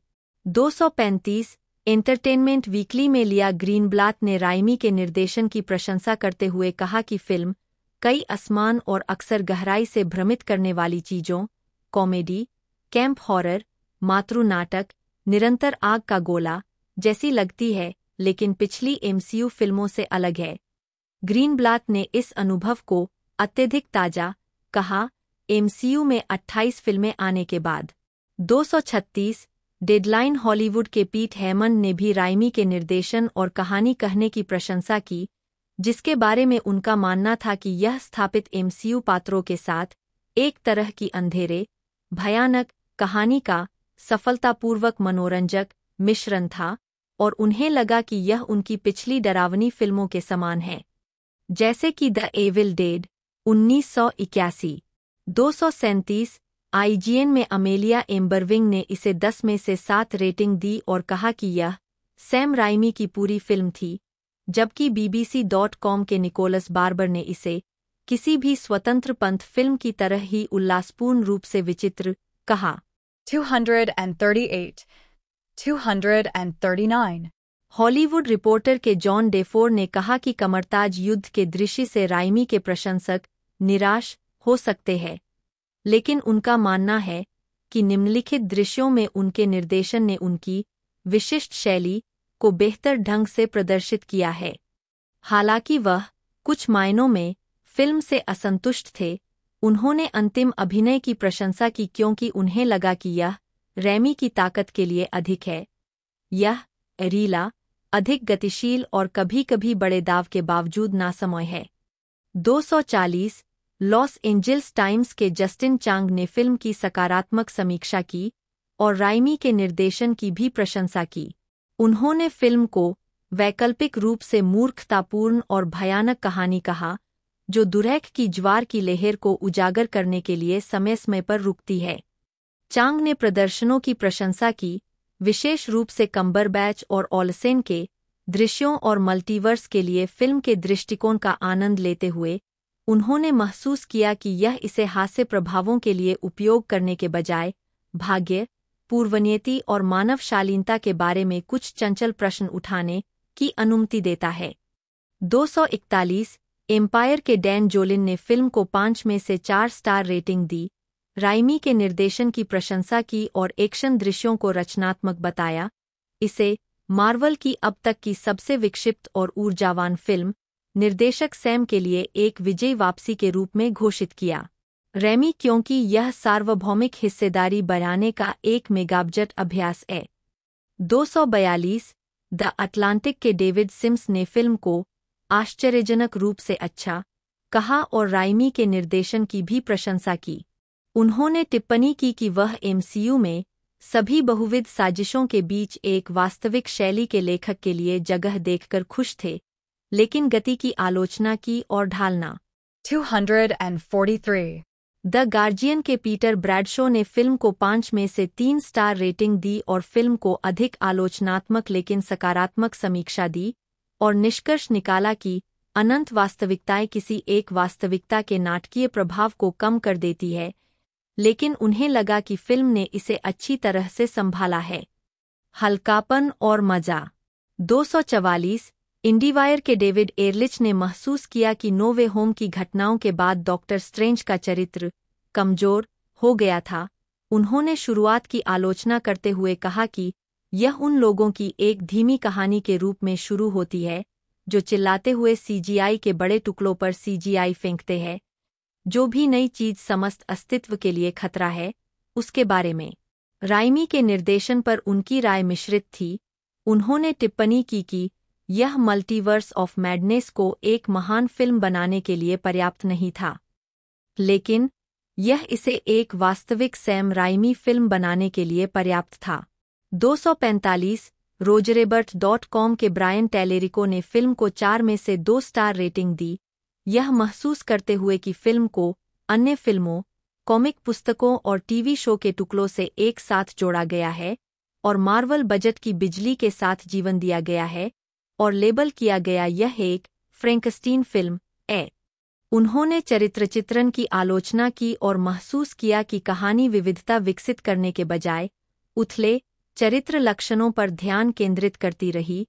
उदाहरण के तौर पर वांडा का दुरैक, क्रिस्टीन के लिए स्ट्रेंज का अनकहा प्यार या अपनी शक्तियों के बारे में अमेरिका की अनिश्चितता को गिनाया। हालांकि उन्होंने सीजीआई के उपयोग की आलोचना की, उन्होंने स्वीकार किया कि फिल्म में राइमी की दृश्य प्रतिभा शामिल है। 246 इसके अतिरिक्त द रैप के अलोंसो डुराल्डे ने एक नकारात्मक समीक्षा दी, जिसमें फिल्म के मल्टीवर्स के उपयोग की तुलना Everything Everywhere All at Once 2022 से की गई और लिखा, डेनियल की साहसपूर्वक आविष्कारशील इंडी फिल्म बुद्धि और तंत्रिका और चरित्र के साथ विस्फोट करती है, अधिकांश जिनमें से इस नवीनतम एमसीयू साहसिक कार्य से प्रमुख रूप से गायब है, जिससे उन्हें लेखन की आलोचना करनी पड़ी, जिसे उन्होंने कथानक और घटना और जादुई डूडैड से इतना भरा हुआ माना कि इससे चरित्र विकास कम हो गया, लेकिन एल्फमैन के स्कोर और दृश्यों का आनंद लिया। सैमुअल एम राइमी E1/REMI/रेमी, जन्म 23 अक्टूबर 1959, 2-3, एक अमेरिकी फिल्म निर्देशक, पटकथा लेखक और निर्माता है। उन्हें एविल डेड फ्रैंचाइज 1981 वर्तमान और स्पाइडरमैन 3 2002 से 2007 की पहली 3 फिल्मों के निर्देशन के लिए जाना जाता है।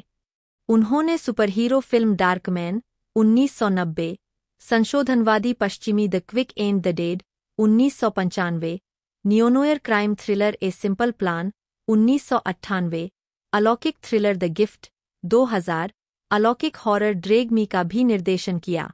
टू हेल 2009, डिज्नी फंतासी ओज द ग्रेट एंड पावरफुल 2013 और मार्वल स्टूडियोज की film doctor strange in the multiverse of Madness 2022। उनकी फिल्में कॉमिक किताबों और स्लैपस्टिक कॉमेडी से प्रेरित अपनी अत्यधिक गतिशील दृश्य शैली के लिए जानी जाती है। 4-5 उन्होंने 1979 में प्रोडक्शन कंपनी रेनेसां पिक्चर्स और 2002 में घोस्ट हाउस पिक्चर्स की स्थापना की। राइमी ने कई सफल टेलीविजन श्रृंखलाओं का भी निर्माण किया है, जिनमें हरक्यूलिस, द लेजेंडरी जर्नीज, इसकी स्पिन-ऑफ जेना, वॉरियर प्रिंसेस और ऐश वर्सेज एविल शामिल है। डेड में लंबे समय के दोस्त और सहयोगी ब्रूस कैंपबेल ने एविल डेड फ्रैंचाइज में अपनी भूमिका दोहराई है। प्रारंभिक जीवन। राइमी का जन्म रॉयल ओक, मिशिगन में एक रूढ़िवादी यहूदी परिवार में हुआ था। 2-6 वह व्यापारी सेलिया बारबरा, नी अब्राम्स और लियोनार्ड रोनाल्ड राइमी का बेटा है। 3 उनके पूर्वज रूस और हंगरी से आए यहूदी अप्रवासी थे। 7 उनके छोटे भाई टेड एक अभिनेता है। 8 और उनके बड़े भाई इवान एक पटकथा लेखक और चिकित्सक है। 7 उनकी बड़ी बहन एंड्रिया राइमी रूबिन एक कोर्ट रिपोर्टर है। 9 एक और बड़ा भाई सैंडर 15 साल की उम्र में इज़राइल में दुर्घटनावश डूबने से मर गया। राइमी ने कहा है कि इस आघात ने शेष परिवार को एक साथ जोड़ दिया और उसने अपने शेष जीवन में जो कुछ भी किया, उसमें सब कुछ रंग लाया। 10 राइमी ने यह भी उल्लेख किया कि सैंडर ने उन्हें सबसे पहले स्पाइडरमैन से परिचित कराया, जिससे कॉमिक्स के प्रति उनका प्यार जग गया। 11 राइमी ने ग्रोव्स हाई स्कूल E12 से स्नातक की उपाधि प्राप्त की और बाद में मिशिगन स्टेट यूनिवर्सिटी और यूनिवर्सिटा बोकोनी दोनों में दाखिला लिया। 13-14 जहां उन्होंने अंग्रेजी का अध्ययन किया, लेकिन 3 सेमेस्टर के बाद फिल्म द एविल डेड के लिए छोड़ दिया। कैरियर। फिल्म रेमी को फिल्में बनाने का शौक तब हुआ जब एक दिन उनके पिता घर पर एक मूवी कैमरा लेकर आए। उन्होंने अपने दोस्त ब्रूस कैंपबेल के साथ सुपर 8 फिल्में बनाना शुरू किया, जिनसे उनकी मुलाकात 1975 में हुई थी। कॉलेज में उन्होंने अपने भाई के रूममेट रॉबर्ट टापर्ट और कैंपबेल के साथ मिलकर विदिन द वुड्स 1978 की शूटिंग की, जो 32 मिनट की एक डरावनी फिल्म थी। $3,75,000, साथ ही उनकी पहली फीचर फिल्म इट्स मर्डर। उस दौरान उन्होंने 7 मिनट की लघु फिल्म क्लॉकवर्क 1978 की भी शूटिंग की, जिसमें स्कॉट स्पीगल, जो विदिन द वुड्स में दिखाई दिए थे, और चेरिल गुटरिज ने अभिनय किया था। 15/16 परिवार, दोस्तों और निवेशकों के एक नेटवर्क के माध्यम से राइमी अत्यधिक सफल horror film the Evil Dead 1981 के निर्माण का वित्तपोषण करने में सक्षम थी, जो एक लोकप्रिय हिट बन गई और प्रभावी रूप से राइमी के करियर की शुरुआत हुई। 17. उन्होंने कुछ ही समय बाद अपनी तीसरी फिल्म क्राइम वेव 1985 पर काम शुरू किया, जिसे उन्होंने तत्कालीन अज्ञात कोएन बंधुओं के साथ मिलकर लिखा था। 18 एक लाइव एक्शन कॉमिक बुक के रूप में बनाई गई यह फिल्म आंशिक रूप से अवांछित स्टूडियो हस्तक्षेप के कारण असफल रही। राइमी फिर मौलिक ईविल डेड 2 के साथ हॉरर शैली में लौट आए, जिसमें थ्री स्टूज के प्रति उनके प्रेम को प्रदर्शित करते हुए शीर्ष हॉरर में फूहड़ हास्य जोड़ा गया। अपने भाई इवान राइमी और खुद को सेलिया अब्राम्स के रूप में श्रेय देते हुए के साथ सैम राइमी ने ईजी व्हील्स 1989 भी लिखा, जिसने आउटलॉ बाइकर फिल्म शैली की पैरोडी की। लंबे समय से कॉमिक बुक के शौकीन, उन्होंने फिर द शैडो को एक फिल्म में बदलने का प्रयास किया, लेकिन अधिकार सुरक्षित करने में असमर्थ रहे, इसलिए उन्होंने अपना खुद का सुपरहीरो डार्कमैन 1990 बनाया। यह फिल्म उनकी पहली प्रमुख स्टूडियो पिक्चर थी और व्यावसायिक रूप से सफल रही, जिसके 2 सीक्वल बने। इसके माध्यम से वह अभी भी एविल डेड 3 के लिए फंडिंग सुरक्षित करने में सक्षम था, जिसका नाम बदलकर आर्मी ऑफ डार्कनेस रखा गया था और जो काफी हद तक हॉरर से फंतासी और कॉमेडी तत्वों की ओर बढ़ गया था। एविल डेड 3 की अंतिम फिल्म आर्मी ऑफ डार्कनेस व्यावसायिक रूप से कमजोर रही, फिर भी वीडियो पर एक पंथ क्लासिक बन गई। 1990 के दशक में राइमी अन्य शैलियों में चले गए। उन्होंने पश्चिमी the quick and the dead, Charon stone और जीन हैकमैन अभिनीत, समीक्षकों द्वारा प्रशंसित अपराध thriller a simple plan 1998, bill Paxton और बिली बॉब थॉर्नटन अभिनीत जैसी फिल्मों का निर्देशन किया, और romantic drama for love of the game 1999, Kevin Costner अभिनीत। रेमी ने ब्लॉकबस्टर स्पाइडरमैन 2002 के साथ बड़ी आलोचनात्मक और व्यावसायिक सफलता हासिल की, जिसे इसी नाम की कॉमिक बुक श्रृंखला से रूपांतरित किया गया था। फिल्म ने दुनिया भर में $800 मिलियन अमेरिकी डॉलर से अधिक की कमाई की। इसके 2 सीक्वल बने, स्पाइडरमैन 2 और स्पाइडरमैन 3, दोनों राइमी द्वारा निर्देशित थे और प्रत्येक ने लगभग $800 मिलियन की कमाई की। तीसरी स्पाइडरमैन फिल्म के पूरा होने के बाद उन्होंने 2 और सीक्वेल बनाने की योजना बनाई।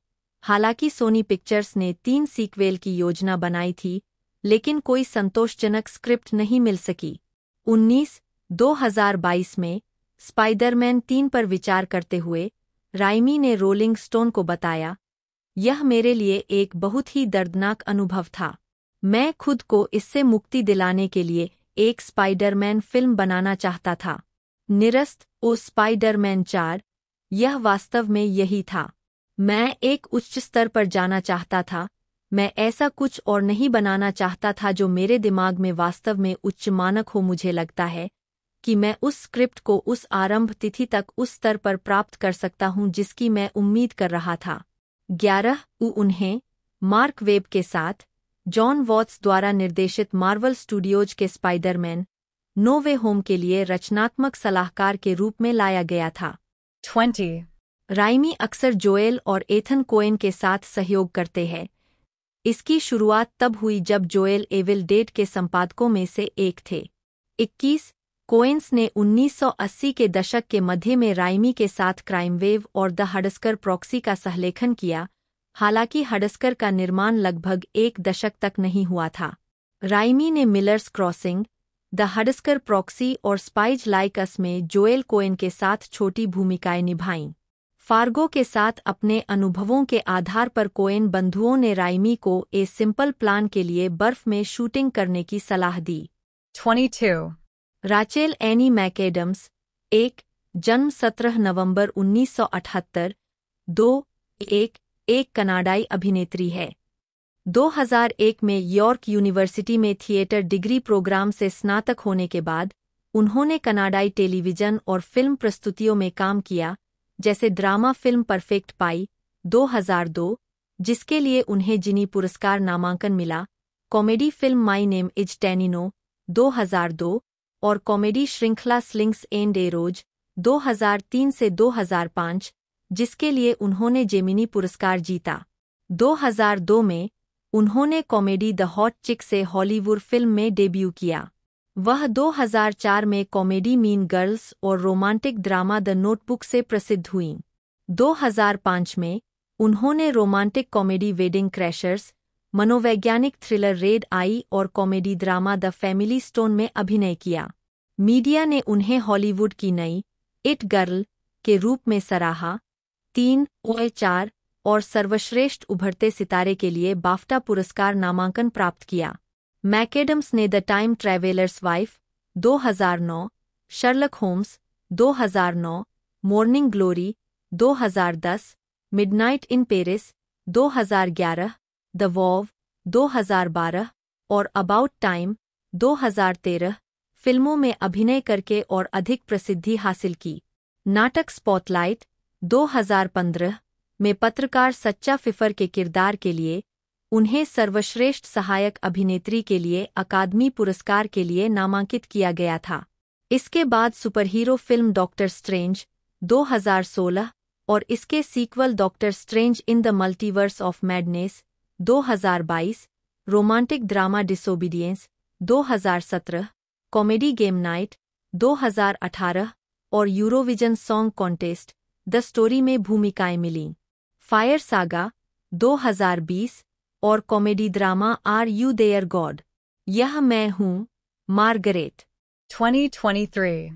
टेलीविजन पर उन्होंने HBO anthology crime drama series True Detective 2015 के दूसरे सीजन में अभिनय किया और मिनी सीरीज या मूवी नामांकन में सर्वश्रेष्ठ अभिनेत्री के लिए क्रिटिक्स च्वाइस टेलीविजन अवार्ड अर्जित किया। उन्होंने एमी हर्जोग के नाटक मैरी जेन 2024 में अपना ब्रॉडवे डेब्यू किया, जिसके लिए उन्हें एक नाटक में सर्वश्रेष्ठ अभिनेत्री के लिए टोनी पुरस्कार के लिए नामांकित किया गया था। 5. प्रारंभिक जीवन और शिक्षा। रेचेल एनी मैकएडम्स का जन्म 17 नवंबर 1978 को लंदन, ओंटारियो, कनाडा में नर्स सेंद्रा नीगेल और ट्रक ड्राइवर लांस मैकएडम्स के घर हुआ था। 6. वह सेंट थॉमस में एक प्रोटेस्टेंट घराने में पली बढ़ी। 6. 7. वो 3 बच्चों में सबसे बड़ी। उनकी एक छोटी बहन है जिसका नाम काइलीन, जन्म 1982 है, जो एक मेकअप आर्टिस्ट है। 8. और एक छोटा भाई है जिसका नाम डैनियल है, जो एक निजी प्रशिक्षक है। 9. 10. 11. मैकएडम स्कॉटिश, अंग्रेजी, आयरिश और वेल्श मूल के हैं। 12. 13. 14. उनके 5वें परदादा, जेम्स ग्रे, अमेरिकी क्रांति के दौरान एक वफादार रेंजर के रूप में लड़े और साराटोगा की लड़ाई के बाद ऊपरी कनाडा भाग गए। 15. 16. 17. मैकएडम्स ने 4 साल की उम्र में फिगर स्केटिंग शुरू कर दी थी, लेकिन 9 साल की उम्र में जोड़ी स्केटिंग प्रशिक्षण के लिए टोरंटो जाने का अवसर ठुकरा दिया। 10. उन्होंने 18 साल की उम्र तक प्रतिस्पर्धी रूप से स्केटिंग की और क्षेत्रीय पुरस्कार जीते। 6. 18. 19. उन्होंने कहा है कि स्केटिंग ने उन्हें अपने शरीर के साथ सुर में रहना सिखाकर अभिनय के लिए तैयार किया। 20. मैकएडम्स ने मर्टल स्ट्रीट पब्लिक स्कूल और सेंट्रल एल्गिन कॉलेजिएट इंस्टीट्यूट में पढ़ाई की। 6. 21. उसने कहा कि वह शैक्षणिक कार्य का आनंद नहीं लेती थी और स्कूल जाने से बचने के लिए अक्सर बीमार होने का नाटक करती थी। 22-23 बहरहाल वह छात्र जीवन में सक्रिय रहीं। खेल, वॉलीबॉल, बैडमिंटन और फुटबॉल सहित खेलने के अलावा 24 वह विद्यार्थी परिषद में थीं, क्राइम स्टॉपर्स कार्यक्रम में भाग लिया और पीयर हेल्पिंग टीम की सदस्य थीं। 6 उन्होंने 3 साल तक गर्मियों की छुट्टियों के दौरान मैकडॉनल्ड्स रेस्तरां में काम किया। 25-18 जब वह 7 साल की थी तब उसे प्रदर्शन करने में रुचि विकसित हुई और हालांकि उसके माता-पिता ने उसे हतोत्साहित नहीं किया, लेकिन उन्होंने बाहर जाकर मेरे लिए एक एजेंट नहीं ढूंढा। 26 बचपन में उन्होंने डिज्नी और विलियम शेक्सपियर के ग्रीष्मकालीन शिविरों में भाग लिया। 26 12 साल की उम्र से उन्होंने original kids theatre company, London प्रस्तुतियों में भाग लिया। 27 और अपनी किशोरावस्था में बच्चों की थिएटर प्रस्तुतियों का निर्देशन किया। 25 वह स्कूल स्टेज प्रस्तुतियों में भी शामिल थीं और सीयर्स ओंटारियो ड्रामा फेस्टिवल में प्रदर्शन पुरस्कार जीता। 28 वह अपने 2 शिक्षकों से प्रेरित थी, जिन्होंने उसे कक्षा 11 और 12 में क्रमशः अंग्रेजी और नाटक पढ़ाया था। 28 उसने पश्चिमी ओंटारियो विश्वविद्यालय में सांस्कृतिक अध्ययन करने का इरादा किया था। 29 इससे पहले कि वह उनके नाटक शिक्षक ने उन्हें समझाया कि पेशेवर अभिनय करियर एक व्यवहार्य विकल्प है। 6-28-30 उन्होंने यॉर्क यूनिवर्सिटी के 4 वर्षीय थिएटर प्रोग्राम में दाखिला लिया और 2001 में bachelor of fine arts honours की डिग्री के साथ स्नातक की उपाधि प्राप्त की। 27-31 वहां रहते हुए उन्होंने टोरंटो स्थित नेसेसरी एंजेल थिएटर कंपनी के साथ काम किया। 32 कैरियर 2001 से 2003 प्रारंभिक कार्य 2001 में मैकेडम्स ने MTV pilot Shotgun Love Dolls में बेथ स्वानसन के रूप में अपना टेलीविजन डेब्यू किया, जिसे यॉर्क यूनिवर्सिटी से स्प्रिंग ब्रेक के दौरान फिल्माया गया था। 26 उन्होंने उसी वर्ष comedy film my name is Tanino से कनाडाई फिल्म में पदार्पण किया। इटालियन कनाडाई सहोत्पादन को सिसिली में फिल्माया गया था जब मैकेडम्स 22 वर्ष की थीं और इसने उन्हें पहली बार हवाई जहाज पर चढ़ने का मौका दिया। 33-34 मैकेडम्स ने बाद में नाटक परफेक्ट पाई में अपनी भूमिका के लिए कनाडा में जिनी पुरस्कार नामांकन अर्जित किया। 18 2002 में उन्होंने रॉब श्नाइडर और अन्ना फारिस के साथ कॉमेडी द हॉट चिक में हॉलीवुड फिल्म की शुरुआत की, जिसे मैकेडम्स ने उनके करियर में एक बड़ा मील का पत्थर बताया है। 22 उन्होंने एक बिल्ली जैसी हाई स्कूल छात्रा की भूमिका निभाई, जो श्नाइडर के चरित्र, एक छोटे-मोटे अपराधी, के साथ शरीर की अदलाबदली करती है। 18 लॉस एंजल्स टाइम्स के केविन थॉमस ने महसूस किया कि वह एक बहुत ही आशाजनक युवा अभिनेत्री के रूप में उभरेंगी। 35 बाद में मैकेडम्स स्लिंग्स एंड एरोज में केट मैकनाब के रूप में अभिनय करने के लिए कनाडा लौट आए, जो काल्पनिक न्यू बर्बेज शेक्सपियरियन फेस्टिवल में बैकस्टेज थिएटर जीवन के बारे में एक कॉमेडी मिनी सीरीज थी। 36 संयुक्त राज्य अमेरिका में उनकी सफलता के बाद उन्हें कार्यक्रम के दूसरे सीजन से बाहर कर दिया गया था। 31 कार्यक्रम में अपने काम के लिए उन्हें 2 जेमिनी पुरस्कार नामांकन प्राप्त हुए, जिनमें से एक में जीत हासिल हुई। 37 2004 से 2005 निर्णायक मैकेडम्स की ब्रेकआउट भूमिका 2004 में आई, जब उन्होंने रोजालिंड वाइसमैन की किताब क्वीन बीज एंड वानाबेस पर आधारित कॉमेडी फिल्म मीन गर्ल्स में लिंडसे लोहान, लेसी चेबर्ट और अमांडा सेफ्राइड के साथ अभिनय किया। मैकेडम्स 24 साल की थीं जब उन्हें हाई स्कूल की रानी मधुमक्खी रेजिना जॉर्ज के रूप में चुना गया था और उन्होंने अपने चरित्र को नाटक ग्लेनगैरी ग्लेन रोस 1992 में एलेक बाल्डविन के प्रदर्शन पर आधारित किया था। 38-39 यूएसए टुडे के माइक क्लार्क ने उनकी कॉमिक प्रतिभा की प्रशंसा की। 40 जबकि द डेली टेलीग्राफ की जेनी मैकार्टनी ने उन्हें सुखद रूप से घृणित पाया। 41 सैन फ्रांसिस्को क्रॉनिकल के मिक लासेल ने महसूस किया कि मैकएडम्स रेजिना में ग्लैमर और चुंबकत्व लाता है, लेकिन कॉमिक दूरी का सही संकेत भी देता है। 42 फिल्म ने दुनिया भर में $129 मिलियन की कमाई की। 43 और मैकएडम्स को 2 MTV मूवी अवार्ड अर्जित किए। 44 मीन गर्ल्स बाद में एंटरटेनमेंट वीकली की अब तक की सबसे महान हाई स्कूल फिल्मों की सूची में 12वें नंबर पर पहुंच गई।